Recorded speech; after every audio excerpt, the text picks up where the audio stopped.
Hello বন্ধুরা, এই দেখুন ইভান পাপা কেমন তুলসী পাতার রস আর মধু খেয়ে নেয়।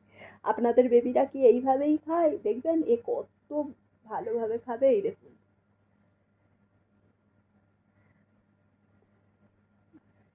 কেমন পাপা, ইয়ামি করে দাও। ইয়ামিটা কেমন বলে, বলে দাও ইয়ামি। নাও আর একটু আছে।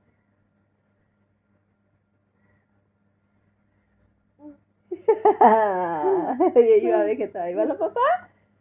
সব বেবিরা খেয়ে নেবেন ইভান পাপার দেখে দেখে, আর ডেলি খাওয়াবেন তুলসী পাতার রস আর মধু। ডেলি খাওয়ালে বাচ্চারা রোগ প্রতিরোধ ক্ষমতা থেকে একেবারে দূরে থাকে। এই টিপসটা আমার ছোট যা দিয়েছে, ডাক্তারখানায় নিয়েই যেতে হবে না বেবিদেরকে। আলহামদুলিল্লাহ। Bye bye guys.